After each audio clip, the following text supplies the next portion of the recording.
আজকে আদালত যে কথা বলেছেন তাকে স্বাগত জানাই। এই ডাবল ইঞ্জিন সরকার আমাদের রাজ্যে চালু হওয়ার পর থেকে যে মানুষগুলোর ভোটে জিতলো দুদিন আগে বিজেপি, তাদের উদ্যোগেই রেলওয়ে প্ল্যাটফর্মগুলোতে বা সংলগ্ন অঞ্চলগুলোতে হকার হতে পারে, ছোট্ট গুমটি ঝুপড়ি নিয়ে দোকান বাজার করছে সেই মানুষ হতে পারে, বা রেলের জমিতে আশেপাশে থাকছে সাময়িকভাবে সেই মানুষ হতে পারে, বা ব্যবসা করছে, তাদের উপর যে অবর্ণনীয় অসহনীয় অত্যাচার নেমে এসেছিল, অসংবেদনশীল অমানবিকভাবে প্রায় কোনো নোটিশ ছাড়া লাঠিচার্জ করে বুলডোজার দিয়ে তাদের ঘর বাড়ি দোকান সব ভেঙে দেওয়া হচ্ছিল, এটা কোনোভাবেই সভ্য সমাজে মেনে নেওয়া যেত না। বিজেপি কয়েকদিন আগে যখন শুভেন্দু অধিকারী বিরোধী দলনেতা ছিলেন, তিনি বলেছিলেন যে হকার উচ্ছেদ করতে এলে তিনি নাকি বুলডোজারের সামনে এসে দাঁড়াবেন। অথচ ক্ষমতায় আসার পর সবার আগে এই লোকগুলোকেই ভুলে গেলেন তারা। আমরা বামপন্থীরা প্রথম দিন থেকে এই কথা বলেছি যে লাইসেন্স দিতে হবে হকারদের।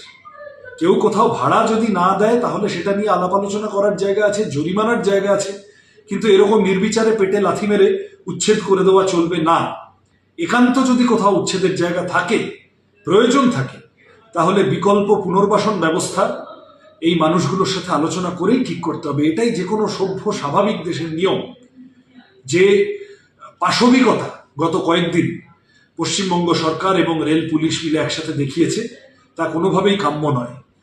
আজ আদালতে বিকাশ রঞ্জন ভট্টাচার্য, শামীম আহমেদ, ফিরদৌস শামীমরা যে সওয়াল করেছেন, এবং বাইরের রাস্তায় প্রত্যেক দিন বামপন্থীরা, সিআইটিউ বা অন্য বিভিন্ন ধরনের মানুষ তারা যেভাবে লড়াই করে চলেছেন হকারদের জন্য বা সামগ্রিকভাবে গরিব খেটে খাওয়া মানুষের অধিকার রক্ষার জন্য, আজকের আদালতের রায় আমাদের কথা যে ভুল ছিল না, আমাদের কথার যথার্থই প্রমাণ করলো।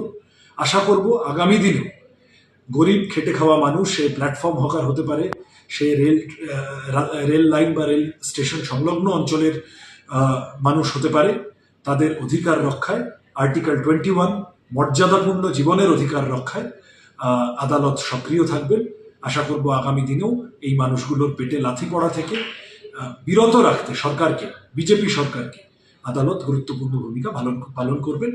আজকের রায়কে স্বাগত জানাই।